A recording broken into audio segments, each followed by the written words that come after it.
कई सालों पहले चंद्रपुर गांव में एक भयानक हवेली थी, जिसके बारे में तरह तरह की अफवाहें फैली हुई थी। हर किसी का मानना था कि उस हवेली में किसी चुड़ैल का साया है। कई बार गांव वालों को वहां पर चुड़ैल के होने का एहसास भी हुआ था। एक बार गांव के कुछ लोग चौराहे पर बैठकर हवेली के बारे में बात कर रहे थे।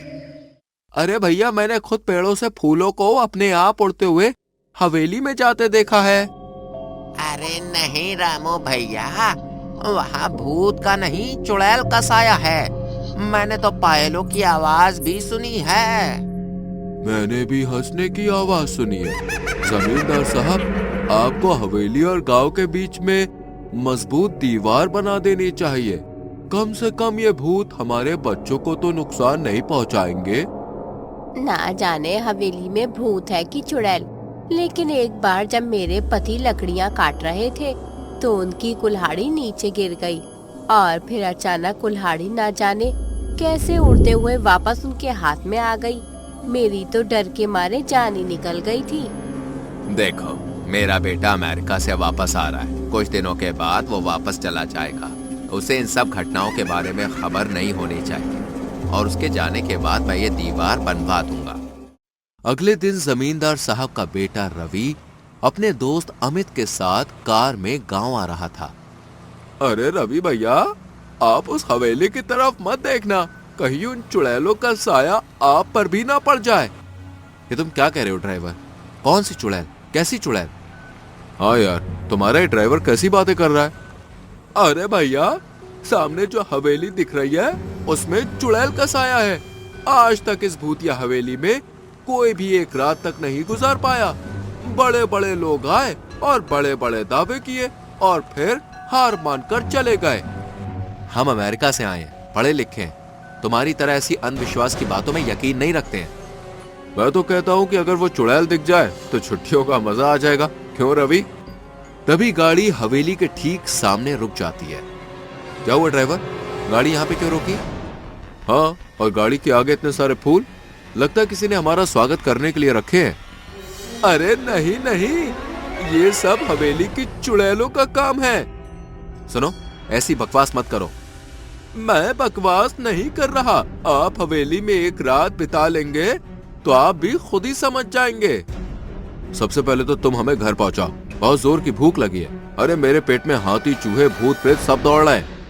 अगले दिन रवि और अमित दोनों उस हवेली में एक रात बिताने का फैसला करते हैं और ये बात रवि अपने पिताजी को बताता है।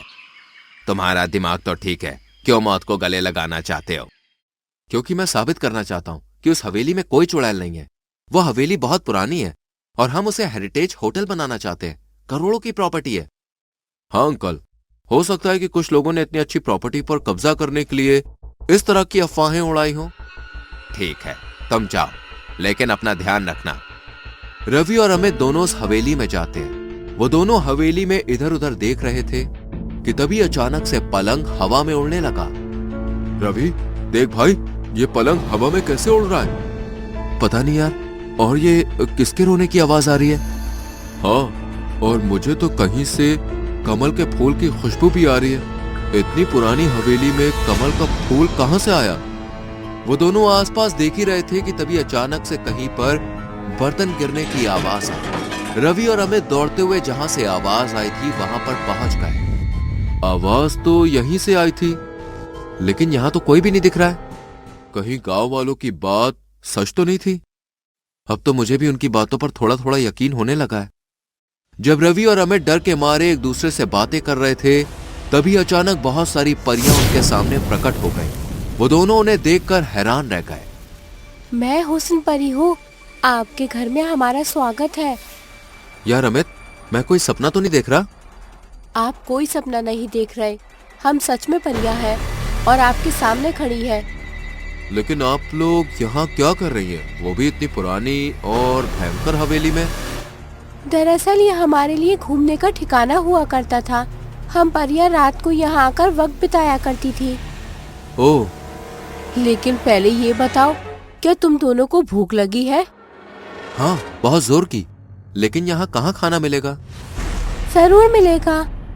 तभी उन परियों ने अपने जादू से वहां पर खाने के कई सारे आइटम्स प्रकट कर दिए। उसे देखकर रवि और अमित दोनों ही चौंक गए। उन दोनों ने भर पेट खाना खाया। क्या तुम हमारी मदद करोगे इस हवेली की सफाई करने में?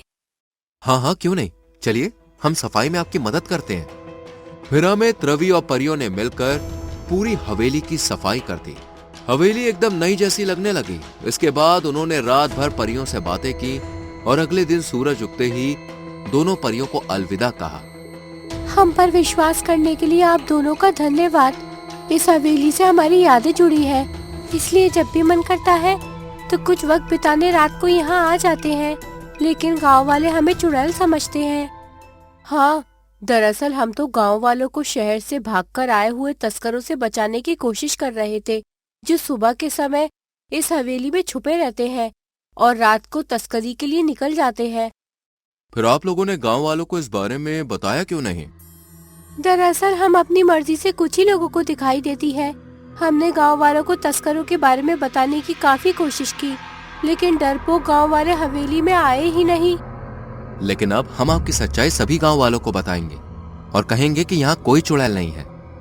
इसके बाद रवि और अमित हवेली से निकलकर गांव पहुंचते हैं और पूरी कहानी सबको बताते हैं। साथ ही पुलिस को तस्करों की सूचना भी दे देते हैं। सुबह पुलिस छापेमारी करती है और सभी तस्करों को गिरफ्तार कर लेती है। कई दिनों से ढूंढ रहा हूँ, आज हत्थे चढ़े हो। अब सब गांव वाले निश्चिंत हो जाइए। इस हवेली में भूत या फिर चुड़ैल जैसा कुछ भी नहीं है। धन्यवाद साहब, आप इसको कड़ी से कड़ी सजा देना। इन्होंने गांव वालों को बहुत परेशान किया। इसके बाद पुलिस उन तस्करों को ले जाती है और गांव वालों में से चुड़ैल का डर हमेशा के लिए खत्म हो जाता है।